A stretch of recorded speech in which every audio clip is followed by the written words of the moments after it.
I'm Natalie, 26, and the moment I saw that ring on his hand, my entire world shifted. The same emerald green stone, the same unique setting that had haunted my dreams for 18 years. My new billionaire boss was wearing my father's ring. Where are you watching from today? Drop your location in the comments below and hit that like and subscribe button if you've ever felt completely blindsided by a family secret. You'll definitely want to stick around for what happened next. Let me take you back to where this all started. I was 8 years old when my father disappeared from my life without explanation. No goodbye, no forwarding address, no phone calls. One day he was there making me pancakes and teaching me to tie my shoes. The next day, his side of the closet was empty. My mother never talked about it. When I asked where Daddy went, she'd get that distant look and change the subject. Some people aren't meant to stay, was all she'd say, like he was some kind of seasonal visitor instead of my father. But I remembered everything about him, the way he smelled like coffee and aftershave, how he'd sing off-key in the shower, the stories he'd make up about brave princesses who saved themselves, and that ring, that distinctive emerald ring he wore on his right hand. I used to trace the stone with my finger while he read to me. This belonged to my father, he told me once. And his father before him. It's very special. Special enough to abandon your daughter, apparently. After he left, my mother became a different person, quieter, sadder. She worked 2 jobs trying to keep our small apartment, but it was never enough. I learned early not to ask for things, not to complain when dinner was cereal again, not to mention the kids at school who had fathers at their soccer games. When I was 12, my mother got sick. Cancer, though she tried to hide it from me for months. I'd find her throwing up in the bathroom and she'd claim it was just a stomach bug. But kids know. Kids always know when their world is about to fall apart again. She fought for 2 years. 2 years of hospitals and treatments we couldn't afford, of her getting thinner while I got older faster than I should have. 2 years of me taking care of her instead of her taking care of me. And through all of it, she never mentioned him. Not once. Even when she was dying. Even when I begged her to tell me who he really was and why he'd left us, she took those secrets to her grave. I was 14 when I became an orphan, officially. That's when the real adventure began. If you can call bouncing between foster homes and group facilities an adventure. Some families were kind. Others? Well, let's just say I learned early how to make myself invisible when adults were angry. But I survived. I more than survived. I fought my way through high school, worked 3 part-time jobs to pay for community college, and somehow managed to get my business degree. By the time I was 26, I'd clawed my way into a respectable life. Nothing fancy, but mine. That ring, though, that emerald ring lived in my memory like a splinter I couldn't dig out. Sometimes I'd dream about it, about him coming back to explain everything. But dreams don't pay rent, and I'd learned long ago that fairy tale endings were for other people. Or so I thought. Until the day I walked into that boardroom and saw my past staring back at me from my new boss's hand. After my mother died, the state tried to find relatives. Anyone who might take in a 14-year-old girl with trust issues and a chip on her shoulder the size of Texas. They found exactly nobody. Your mother was very thorough about keeping her past private, the social worker explained, flipping through a file thinner than my hopes of a normal childhood. No emergency contacts, no family mentioned anywhere.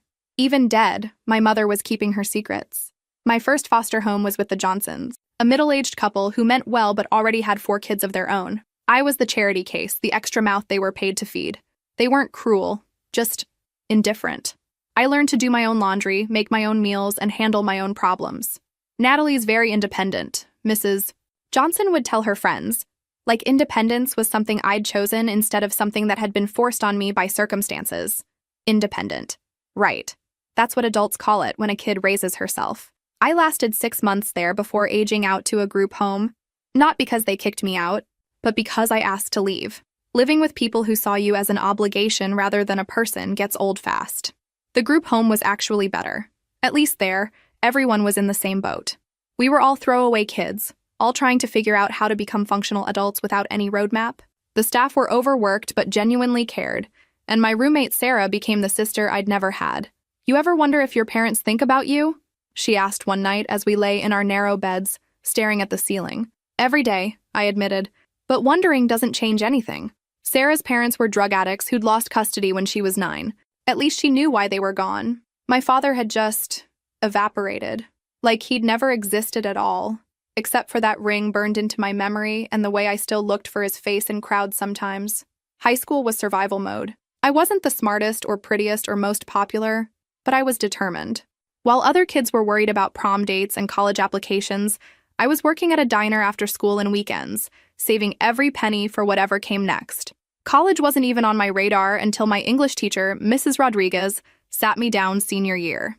"You're too smart to waste your potential," she said bluntly. "Community college, financial aid, work-study programs. There's a path here if you want it." Want it? I'd wanted a lot of things over the years. A father who stayed, a mother who lived, a family that gave a damn. But wanting and getting were two different things in my experience. Still, I applied. Got accepted. Got enough financial aid to make it work if I lived on ramen and optimism. The next 4 years were a blur of classes, part-time jobs, and very little sleep. I studied business because it seemed practical, stable, the kind of degree that led to steady paychecks and health insurance. I graduated with honors and no one to call with the good news. By then, I'd learned to celebrate my victories alone, learned to be my own cheerleader, my own support system, my own family. It wasn't exactly healthy, but it worked. I was functional, employed, and completely self-sufficient. The day I got hired at Morrison Industries, I treated myself to dinner at an actual restaurant instead of my usual takeout. Sitting there alone with my celebration meal, I thought about how proud my mother would have been, how maybe even my father would have been impressed by the woman I'd become, despite his abandonment. I had no idea that within a week, I'd be sitting across from someone who could answer every question about him I'd ever had. Life's funny that way. Just when you think you've made peace with the past, it shows up wearing a $1,000 suit and your father's ring. Morrison Industries occupied 3 floors of a glass tower downtown, the kind of building that screamed serious money to anyone within a 5-mile radius. I'd researched the company obsessively before my interview, memorizing revenue figures and business holdings like I was preparing for finals. The old man, Robert Morrison, had built an empire from nothing. Real estate, tech investments, manufacturing. If it made money, Morrison Industries had a piece of it. He died 6 months earlier, leaving everything to his son Marcus, who had a reputation for being as brilliant as he was ruthless. I was hired as a junior analyst, which was a fancy way of saying I'd be crunching numbers and preparing reports no one important would ever read. But it was a foot in the door at a company that could change my life, and I'd learned to appreciate every opportunity that came my way. My first week was orientation and paperwork, getting familiar with the office layout and figuring out who was actually in charge versus who just thought they were. The administrative assistant, Janet, took pity on me and explained the unwritten rules. "Mr. Morrison, the younger one, doesn't like small talk," she warned me. "Get to the point, know your facts, and never ever waste his time. He's got his father's head for business, but none of his patience for pleasantries." I'd catch glimpses of him sometimes, striding through the halls with that particular energy that comes with absolute authority. Tall, dark hair, expensive suits that probably cost more than I made in a month. He had the kind of presence that made conversation stop when he entered a room. But I was too low on the corporate food chain to worry about impressing the CEO. My boss was Linda Harrison, Director of Financial Analysis, a sharp woman in her 50s who'd worked her way up from the typing pool back when such things existed. "You remind me of myself at your age," she told me during my first week. "Hungry, determined, that's good. You'll need both qualities to survive here." The work was exactly what I'd expected. Long hours, complex spreadsheets, detailed reports that tracked every penny coming in and going out. I was good at it, maybe because I'd spent my whole life keeping careful track of limited resources. When you've lived on food stamps and government assistance, you develop a healthy respect for budgets. 3 weeks in, Linda called me into her office. "The quarterly board meeting is next Friday," she announced. "I need someone to present the third quarter analysis. You interested?" My heart jumped. Board meetings meant FaceTime with the executives, including Marcus Morrison. It was exactly the kind of opportunity I'd been hoping for. "Absolutely," I said, trying not to sound as eager as I felt. I spent the entire week preparing, rehearsing my presentation until I could recite it backwards. I researched every board member, studied their backgrounds and interests, prepared for every possible question they might throw at me. The morning of the meeting, I put on my best suit, a navy blue number I'd bought at a discount store but had tailored to fit perfectly. Professional but not flashy, competent but not threatening. The carefully calibrated uniform of a woman trying to be taken seriously in a man's world. I arrived at the boardroom 15 minutes early, laptop bag clutched in my sweaty palms like a shield. The room was impressive, floor-to-ceiling windows overlooking the city, a massive mahogany table that probably cost more than most people's cars, leather chairs that whispered important decisions happen here. Board members filed in gradually, chatting among themselves while I set up my presentation. I recognized them from their photos. Mostly older men in expensive suits, plus 2 women who had the particular polish that comes with decades of corporate success. And then Marcus Morrison walked in. That's when everything changed. The moment he entered the boardroom, the energy shifted. Conversations paused, postures straightened, and suddenly everyone was just a little bit more alert.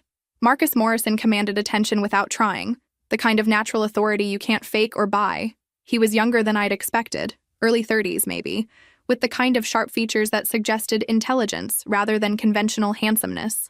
Dark hair, darker eyes, and a presence that made the spacious boardroom feel smaller somehow. "Good morning," he said, taking his seat at the head of the table. His voice was deep, cultured, with just enough warmth to remind you he was human underneath all that corporate armor. And then I saw it. As he reached for his coffee cup, the light caught something on his right hand that made my blood freeze in my veins. The ring, same emerald stone, same antique gold setting, same unique design that had been burned into my memory since childhood. The ring my father had worn every single day, the one he'd told me belonged to his father and grandfather before him. My presentation materials scattered as my hands started shaking. 26 years old, and I was falling apart in the most important meeting of my career because of a piece of jewelry. "Ms. Harper?" Linda's voice seemed to come from very far away. "Are you ready to begin?" I cleared my throat, forced my hands steady, and clicked to the first slide of my presentation. Somehow, muscle memory and years of preparation carried me through the next 30 minutes. I heard my own voice explaining market trends and profit margins, watched myself point to graphs and charts, answered questions with statistics I'd memorized days earlier. But the entire time, my eyes kept drifting back to that ring. It couldn't be the same one. Couldn't be. The world wasn't that small. Coincidences like that didn't happen to people like me. There had to be thousands of emerald rings in the world, hundreds with similar settings. My mind was playing tricks on me, seeing what it wanted to see because I'd been thinking about my father lately. Except I knew it was the same ring. I knew it the way you know your own reflection, with absolute certainty that bypassed logic and reason. "Excellent work, Ms. Harper," Marcus said when I finished, and I realized the meeting was over without remembering the last 10 minutes. "Your analysis was thorough and well presented. Thank you, Mr. Morrison," I managed, gathering my things with hands that still trembled slightly. As board members filed out, chatting about lunch plans and afternoon meetings, I lingered by the windows, pretending to pack my laptop while I tried to process what I'd just seen. "Ms. Harper?" I turned to find Marcus Morrison standing behind me, close enough that I caught a hint of expensive cologne mixed with something uniquely him. "I wanted to tell you personally how impressed I was with your presentation," he said. "Linda mentioned you've only been with us a few weeks." "Yes, sir. 3 weeks today." "Well, you've clearly done your homework. I look forward to seeing more of your work." He started to turn away, then paused. "Are you all right? You seemed a bit distracted during the meeting." This was my chance. The perfect opening to ask about the ring, to solve the mystery that had been eating at me for 18 years. Instead, I heard myself say, "Fine, just a little nervous. First board meeting and all." He smiled, and for a moment he looked less like a corporate titan and more like someone I might have been friends with in another life. "You did well. The nerves will pass." And then he was gone, leaving me alone with the city skyline and the knowledge that the one concrete connection to my father was sitting in his office, making decisions that affected thousands of people's lives. I spent the rest of the day in a fog, mechanically entering data and running calculations while my mind spun in circles. How could Marcus Morrison have my father's ring? Had he bought it at an estate sale, inherited it from someone else, found it at an antique store? Or was there another explanation, one that would change everything I thought I knew about my past? That night, I lay awake staring at the ceiling, seeing that emerald stone every time I closed my eyes. Have you ever experienced something so shocking that your brain just refuses to process it? Like when you're in an accident and everything moves in slow motion while you wait for reality to catch up? That was my entire week after the board meeting. I went through the motions of my job, analyzing reports, attending meetings, pretending to care about quarterly projections. While my mind obsessed over that ring, every logical explanation I came up with seemed more ridiculous than the last. Maybe my father had sold it before he disappeared. Maybe it was a family heirloom that had been passed down through multiple families. Maybe I was wrong about what I'd seen, my memory distorted by years of wishful thinking and unresolved questions. But deep down, I knew better. I'd spent enough sleepless nights as a child tracing that ring in my mind, remembering every detail of its unique setting. This wasn't a case of mistaken identity or false hope. This was the real thing, which meant Marcus Morrison was somehow connected to my father. I started researching the Morrison family, staying up late into the night scrolling through newspaper articles and business profiles. Robert Morrison, the founder, had built his fortune from nothing, starting with a single construction project in the 1970s and expanding into real estate, then technology, then whatever seemed profitable at the time. But I couldn't find any connection to my father. No business partnerships, no shared associations, nothing that would explain how my father's ring ended up on his son's hand. "You've been distracted lately," Linda observed on Wednesday, catching me staring blankly at my computer screen for the third time that morning. "Just adjusting to the new workload," I lied, pulling up a spreadsheet I'd been pretending to work on. "The Morrison presentation really was impressive," she continued. "I've had 3 board members mention it to me. That kind of attention from the executive level this early in your career? Well, it's not something you want to waste." She was right, of course. I was being handed opportunities that most junior analysts would kill for, and I was squandering them because I couldn't stop thinking about a piece of jewelry. But how do you explain to your boss that you think your CEO might hold the key to your entire personal history? Thursday afternoon, I was in the employee break room getting coffee when Marcus Morrison walked in. Just him, no assistants or executives trailing behind, looking surprisingly normal as he fed quarters into the vending machine. "Ms. Harper," he said, noticing me hovering by the coffee pot with my cup frozen halfway to my lips. "Mr. Morrison," I managed. "Please, call me Marcus. The formality makes me feel ancient." He was being friendly, approachable, the perfect opportunity to ask the question that had been burning in my chest for 5 days. Instead, I said, "The vending machine's been eating people's money all week." He looked at the machine, which had just swallowed his quarters without dispensing the chips he'd selected, and laughed. "Figures. Some problems money can't solve, I guess." "Actually," I heard myself saying, "that's not entirely true." He raised an eyebrow, waiting for me to explain. "My father used to say that about problems. Some problems money can't solve, Natalie, but most of them it can help with." The words were out of my mouth before I could stop them, and I felt my face flush red. "Sorry, I don't know why I mentioned that." "Your father sounds like a practical man," Marcus said gently. "What does he do?" The opening was there, perfect and natural and everything I'd been hoping for. I'm not sure. He left when I was 8. Something flickered across Marcus's face. Sympathy, maybe, or recognition. "I'm sorry. That must have been difficult." "It was a long time ago," I said, setting down my coffee cup before my shaking hands could drop it. "Still," he said, and there was something in his voice that made me look up at him more carefully. "A father shouldn't abandon his children." The way he said it, with such conviction, made me wonder if he was speaking from experience. "Your father built quite an empire," I said carefully. "You must have learned a lot from him." I did. His expression grew thoughtful, though not all of his lessons were intentional. Before I could ask what he meant, his phone buzzed and the moment was broken. "Duty calls," he said with an apologetic smile. "Enjoy the rest of your afternoon, Natalie." It wasn't until he'd left that I realized he'd used my first name. 3 more days of sleepless nights and distracted work days passed before I finally worked up the courage to do something that could either answer all my questions or end my career before it really started. I was going to ask Marcus Morrison about his ring. The opportunity came Friday afternoon when Linda sent me upstairs to deliver quarterly reports to his office. "He's expecting these by 5, she said, handing me a thick folder. "Don't dawdle. He's got a dinner meeting at 6. The executive floor was like stepping into a different world. Thick carpets, original artwork, the kind of furniture that whispered old money and established power. Marcus's assistant directed me to his office, a corner space with floor-to-ceiling windows that offered a view of the entire city. He was on the phone when I arrived, gesturing toward a chair while he finished his conversation. I sat down, folder clutched in my lap, trying not to listen to his discussion of merger negotiations and stock prices. "Sorry about that," he said, hanging up and turning his attention to me. "Hostile takeover attempt.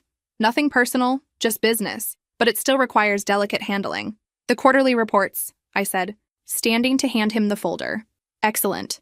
Linda's team continues to impress me." He set the folder aside without opening it, which told me the delivery was either routine or I was about to be fired for my increasingly obvious distraction. "Natalie," he said, leaning back in his chair, "can I ask you something?" My heart stopped. "Of course. You've seemed preoccupied lately. Is everything all right? If there's something affecting your work performance, I'd prefer to address it directly rather than let it become a problem." This was it, the moment of truth. I could lie, make up some excuse about personal problems or job stress, and continue living with questions that would probably drive me crazy for the rest of my life. Or I could take the biggest risk I'd ever taken and ask about the ring. "Actually," I heard myself say, my voice steadier than I felt, "there is something I wanted to ask you about." He nodded, waiting. "Your ring." The words came out in a rush before I lost my nerve. "The emerald one. It's very distinctive." His reaction was immediate and unmistakable. Every trace of color drained from his face, his hand instinctively moving to cover the ring, and his eyes locked onto mine with an intensity that made me want to run from the room. "Where?" he started, then stopped, clearing his throat. "What about my ring?" "I think I've seen it before," I said, my hands trembling so badly I had to clasp them together. "When I was a child, my father had one exactly like it." The silence that followed felt like it lasted forever. Marcus stared at me with an expression I couldn't read, his face cycling through shock, disbelief, and something that looked almost like recognition. Finally, he spoke, his voice barely above a whisper. "What's your full name?" "Natalie Harper. Natalie Elizabeth Harper." He closed his eyes, leaning back in his chair as if the weight of whatever he was processing was too much to bear sitting upright. "What was your father's name?" he asked without opening his eyes. I don't know. My mother never told me. She said his name was David, but I don't know if that was real or what his last name was. He left when I was 8, and my mother died when I was 14 without ever explaining who he really was. Marcus opened his eyes and looked at me with something that might have been pity, or sorrow, or a combination of both. "This ring," he said slowly, "belonged to my father, and before him, my grandfather. It's been in the Morrison family for 3 generations. My world tilted sideways. "That's impossible," I whispered. "Natalie," he said gently, "I think we need to have a very long conversation. What do you think happens when your entire life story gets rewritten in a single conversation? Drop your predictions in the comments below." Marcus closed his laptop and walked around his desk to sit in the chair beside mine, bringing us to the same level. The gesture felt significant somehow, like he was trying to minimize the power dynamic between us. "When my father died 6 months ago," he began, his voice careful and measured, "the lawyers found some unusual provisions in his will."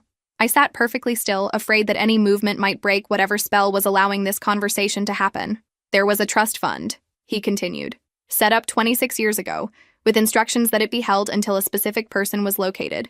A daughter he'd acknowledged legally but never brought home to our family." My breathing became shallow. "A daughter, Natalie Elizabeth, born to Rebecca Harper in Portland, Oregon. The lawyers had been trying to locate her for months, but Rebecca Harper died 12 years ago, and her daughter had apparently aged out of the foster care system with no forwarding information." The room started spinning. I gripped the arms of my chair, trying to anchor myself to something solid while my entire understanding of reality crumbled around me. "That's me," I whispered. "Rebecca was my mother." Marcus nodded slowly. "When you mentioned your father leaving when you were 8, the timeline fits. My father made frequent business trips to Portland around that time. He always said it was about real estate opportunities, but he was visiting us," I finished. "He was living 2 lives. It appears so.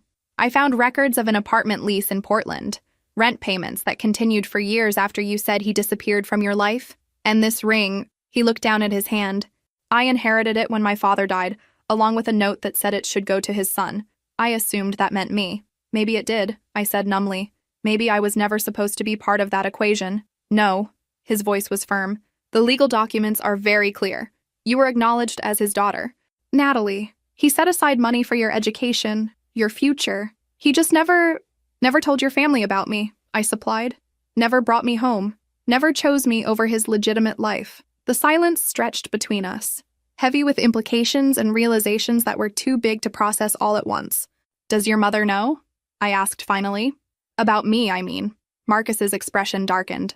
"She will now. But Natalie, you should understand. My mother has always known my father had affairs. She chose to ignore them for the sake of maintaining appearances and family stability.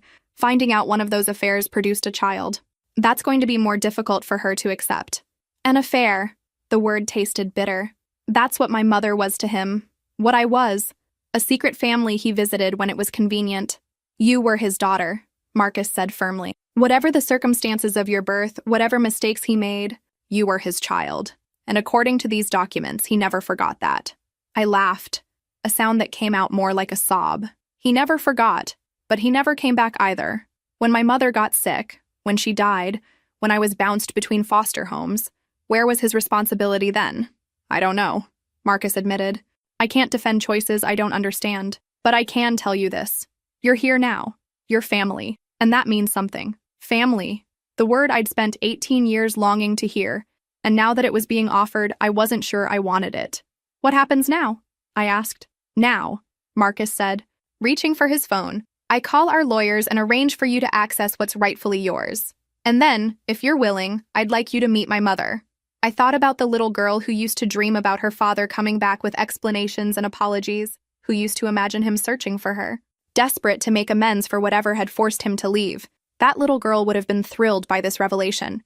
The woman I'd become was more cautious. She's not going to be happy about this, is she? Marcus's smile was rueful. Probably not, but happiness and acceptance are two different things. Give her time, Natalie. Give us all time to adjust to this new reality. New reality. As if my entire life up to this point had just been practice for whatever came next. The Morrison family mansion sat on 5 acres in the most exclusive neighborhood in the city, the kind of place where you needed an appointment just to drive down the street.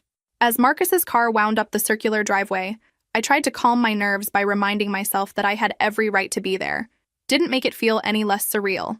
My mother can be intense, Marcus warned as we approached the front door. She's had 48 hours to process the news about you, which is either enough time to come to terms with it or enough time to build a really solid defense against it. Comforting, I muttered, smoothing my skirt for the 100th time. The house was everything I'd expected from old money. Marble foyers, crystal chandeliers, oil paintings that probably cost more than most people's homes. But it felt cold somehow, like a museum where people happened to live rather than a place where a family had grown up. Elizabeth Morrison was waiting for us in what Marcus called the sitting room, a formal space with uncomfortable-looking antique furniture and fresh flowers that had clearly been arranged by professionals. She was elegant in the way that only comes from generations of breeding and training, silver hair perfectly styled, wearing the kind of understated jewelry that whispered rather than shouted its value. She was also looking at me like I was something unpleasant she'd found on the bottom of her shoe. "Mother," Marcus said, his voice carefully neutral, "I'd like you to meet Natalie Harper." "Ms. Harper," she acknowledged with a slight nod, not bothering to stand or offer her hand. "Please sit." I perched on the edge of a chair that probably cost more than my entire wardrobe, suddenly very aware of how out of place I looked in this pristine environment. "I understand there are some legal matters to discuss," Elizabeth continued, her tone suggesting we were here to negotiate a business deal rather than acknowledge family relationships. "More than legal matters, Mother," Marcus said firmly. "Natalie is Dad's daughter." "So the documents suggest," she replied coolly. "Though I think we can all agree that biology doesn't automatically create family bonds." The dismissal stung, even though I'd been expecting something like it. This woman had just discovered her husband's secret child, after all. I couldn't expect her to welcome me with open arms. "I'm not here to disrupt your family," I said quietly. "I just wanted answers about my father." Elizabeth's expression softened almost imperceptibly. "Your mother was Rebecca Harper?" "Yes, ma'am." "I knew about her," she said, and the admission hung in the air like a confession. "I knew Robert was seeing someone in Portland. I chose not to investigate the details because I didn't want to know how deep his deception went." "But you knew about me?" I asked, my voice barely above a whisper. "I suspected. When the lawyers found the trust fund and the birth certificate, it confirmed what I'd always feared, that Robert's Portland visits weren't just about business." She stood and walked to the window, staring out at gardens that looked like they belonged in a magazine. "I need you to understand something, Ms. Harper. I built my life around maintaining this family's reputation and stability. Robert's indiscretions were manageable as long as they remained private, but a child changes everything. I'm 26 years old," I pointed out. "Not exactly a child anymore." "No," she agreed, turning back to face me. "You're an adult who has every legal right to claim her inheritance and her place in this family. The question is whether that's what you actually want." It was a fair question, one I'd been asking myself since walking out of Marcus's office 2 days earlier. "I don't know what I want," I admitted. "I've spent my whole life wondering who my father was and why he left. Now I know, but I'm not sure the truth is better than the mystery." "The truth rarely is," Elizabeth said, and for the first time her voice held something like sympathy. "But it's what we have to work with." She returned to her chair, studying me with the kind of careful assessment I imagined she applied to potential investments. "If you decide to pursue this relationship," she said finally, "I want you to understand that it won't be simple. There will be publicity, questions from business associates, social complications you haven't considered. Are you trying to talk me out of claiming my inheritance?" "I'm trying to make sure you understand what you're claiming," she corrected. "Money is the easy part, Ms. Harper. It's the everything else that gets complicated." She was right, of course. I'd been so focused on the father-shaped hole in my past that I hadn't really considered the future-shaped complications this revelation would create. "However," she continued, straightening in her chair, "Marcus is right about one thing. Whatever your father's failings as a husband, they don't diminish his responsibility as a parent. You are his daughter, and that means something in this family. It wasn't exactly a warm welcome, but it wasn't a rejection either. The law offices of Pemberton, Hayes and Associates occupied an entire floor of a downtown building that screamed, "Serious legal matters handled here." As Marcus and I sat in the conference room waiting for the lawyers to arrive with what they called the full documentation, I couldn't help but think about how surreal my life had become. 3 weeks ago, I was a junior analyst trying to make ends meet on an entry-level salary. Now I was about to find out exactly how much money my father had set aside for a daughter he'd never publicly acknowledged. "Nervous?" Marcus asked, noticing me fidgeting with my pen. "Terrified," I admitted. "This is all happening so fast. We can slow it down if you need more time to process everything." I shook my head. "No, I want answers. I've waited 18 years. I don't want to wait any longer." The conference room door opened and 3 lawyers filed in, carrying folders thick enough to choke a horse. James Pemberton, the senior partner, was exactly what you'd expect from someone who managed billionaire estates. Silver hair, expensive suit, the kind of quiet authority that came from decades of handling other people's money. "Ms. Harper," he said, extending his hand. "I'm very pleased to finally meet you. We've been looking for you for quite some time." "So I've heard. I understand there are some documents I need to see." "Indeed. Before we begin, however, I want you to understand that your father was very specific about the conditions under which this information was to be revealed. He wanted to ensure that if you were ever located, you would understand both your rights and the complexity of your situation." He opened the first folder and spread papers across the polished table. Birth certificate, legal acknowledgement of paternity, trust fund documents, and a sealed letter with my name written in handwriting I didn't recognize but somehow knew belonged to my father. "The trust fund was established the year you were born," Pemberton explained. "Your father contributed to it regularly until his death, with instructions that it be held in perpetuity until you were located and could claim it." "How much?"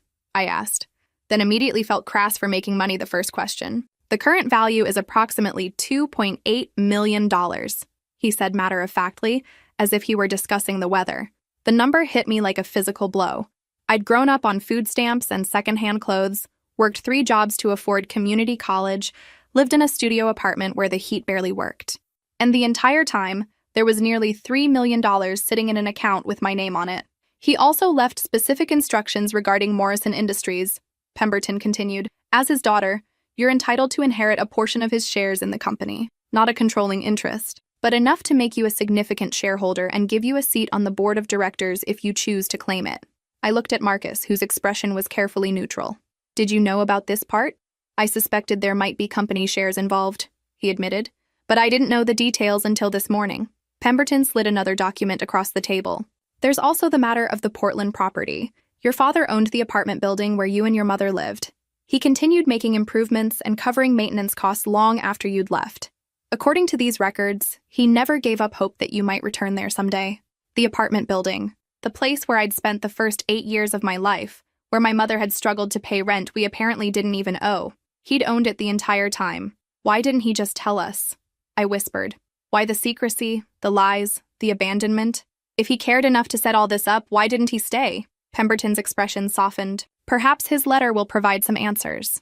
He handed me the sealed envelope, my name written across it in faded ink. My hands shook as I opened it, unfolding pages that had been waiting 26 years to be read. "My dear Natalie, if you're reading this, I'm gone, and you've finally learned the truth about who you are.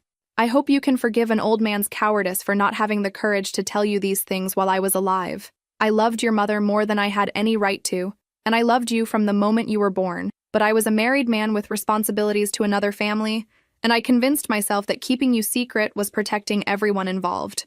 I was wrong. I know that now. I left when you were 8 because Elizabeth discovered our relationship and threatened to destroy everything I'd built if I didn't end it immediately. I thought I was protecting your mother and you by disappearing, but I see now that I was protecting myself. The money, the company shares, the property, these are poor substitutes for the father you deserved. But they're yours by right, and I hope they can provide some security that my absence never could.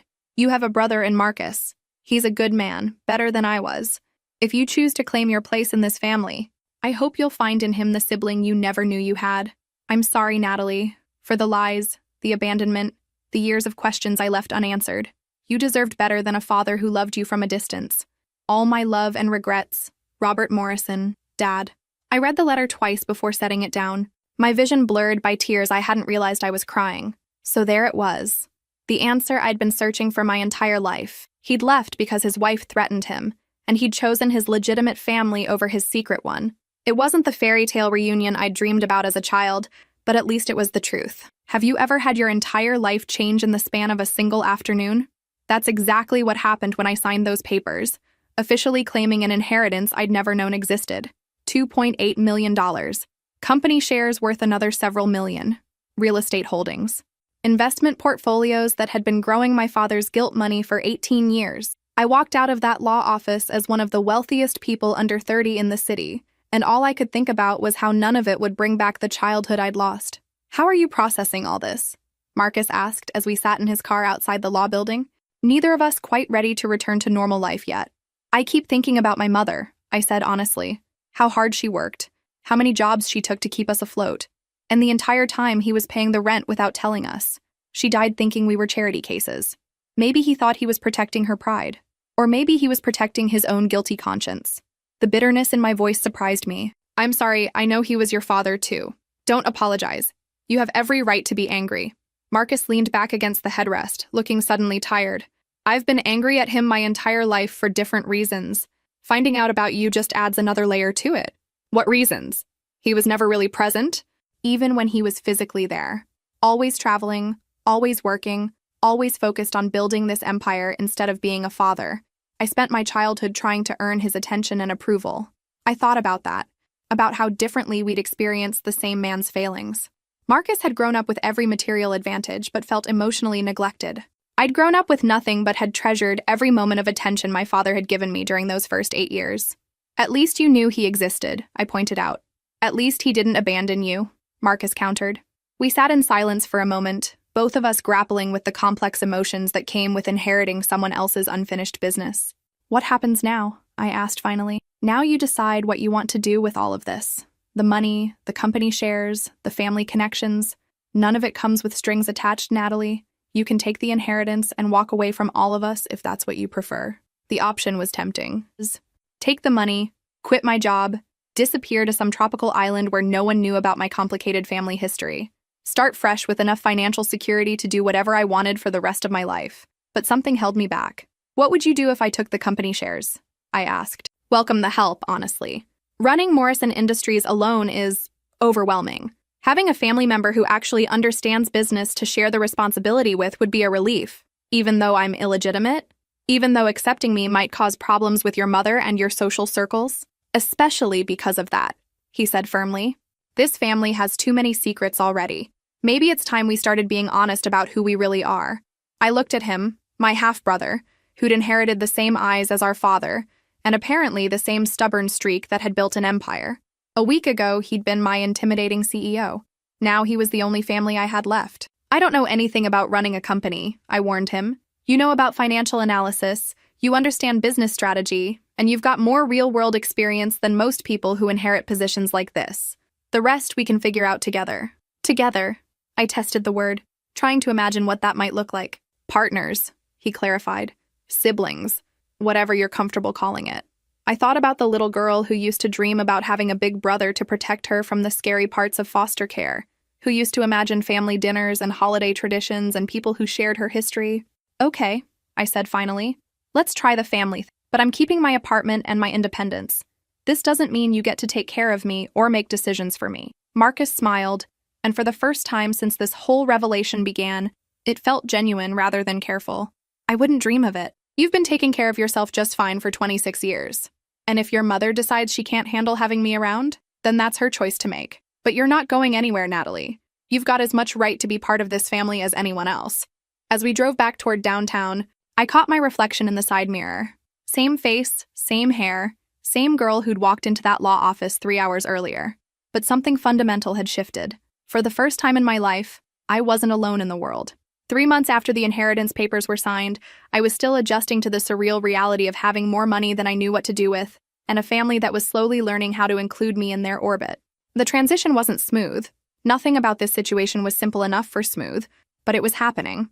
Elizabeth Morrison and I had reached what could generously be called a détente. She was never going to see me as anything other than evidence of her husband's betrayal, but she'd stopped treating me like an intruder at family dinners.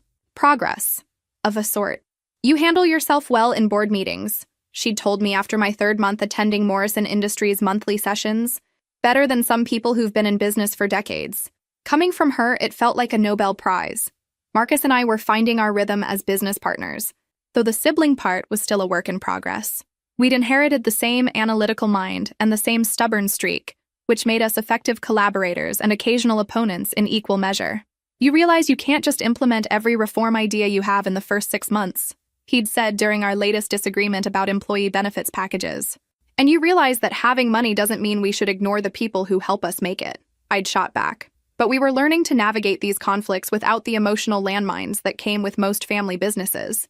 Maybe because we'd both grown up feeling like outsiders in different ways, we understood the value of creating something more inclusive than what we'd inherited. The Portland property had been the biggest surprise. Walking through the apartment building where I'd spent my childhood, now as its owner rather than a tenant, felt like stepping into a parallel universe. The current tenants were mostly young families and elderly residents who'd been there for years, all paying below market rent because my father had apparently never raised it significantly. It's like he was trying to take care of the community you'd been part of, Marcus had observed when we toured the building together. His way of staying connected to that part of his life. I'd decided to keep it as affordable housing, establishing a foundation to maintain it properly while keeping rents reasonable for people who needed safe, decent places to live. It felt like the right way to honor both my mother's memory and my father's better instincts. The money itself was still an adjustment. I'd opened investment accounts and hired financial advisors, but I was living on a fraction of what I could afford while I figured out what kind of life I actually wanted to build. Growing up poor had taught me the difference between wants and needs, and suddenly having unlimited wants available was overwhelming. But the family part, that was the real revelation. Sunday dinners at the Morrison house had become routine. Elizabeth would oversee formal meals where we discussed business, current events, and anything except the complicated emotions that had brought us together. It wasn't warm exactly, but it was consistent, predictable, something I could count on. Marcus and I had started meeting for coffee every Tuesday morning, a ritual that had begun as business planning and evolved into something that felt almost like normal sibling relationships. We'd argue about company policy, share stories about our different childhoods, and slowly fill in the gaps that 18 years of separation had created. "Do you ever wonder what would have happened if he'd brought you home when you were 8? He asked during one of these conversations. "Every day," I admitted. "Do you ever wonder what would have happened if I'd stayed lost?" "Also every day." It wasn't the family reunion I'd dreamed about as a child. There were too many complicated emotions and unresolved hurts for fairy tale endings, but it was real, and it was mine. And I was learning to appreciate the difference between perfect and genuine. The ring had become a symbol of that complexity. Marcus had offered to give it back to me since it had originally belonged to our father, but I'd declined. "He gave it to you," I'd said. "That means something too." Instead, we'd had matching rings made. Different stones, same setting. His remained emerald, mine was sapphire. A way of honoring the connection while acknowledging that our relationships with our father had been fundamentally different. Some evenings, usually when I was alone in my apartment, I'd look at that ring and think about all the questions that would never be answered. Whether my father had really loved my mother, or if she'd just been a convenient escape from his real life. Whether he'd ever planned to tell Elizabeth about me, or if he'd intended to take the secret to his grave. Whether he'd ever actually missed me after he left. But I was learning to live with unanswered questions. The little girl who'd needed fairy tale explanations had grown into a woman who could handle complicated truths. And the truth was this: I finally belonged somewhere.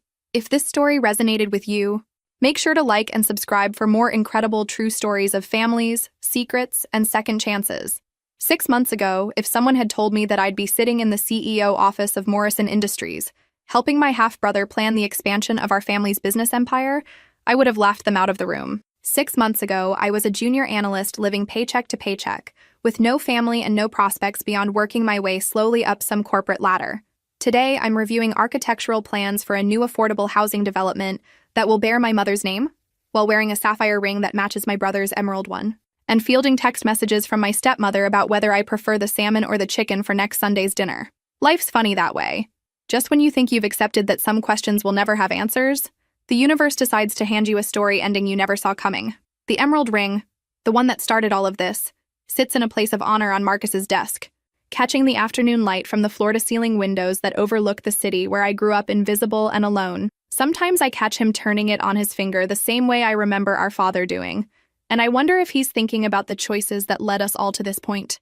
Elizabeth Morrison will never be the warm, nurturing stepmother that Hallmark movies promise. But she's become something more valuable.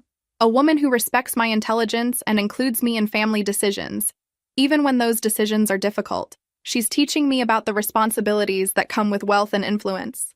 Lessons my father never had the chance to share. Money doesn't make you a better person, she told me last week as we reviewed funding proposals for the Morrison Foundation, but it does give you the power to do better things. Use that power wisely. The foundation was my idea, a way to channel some of the fortune I'd inherited into programs that helped kids aging out of foster care.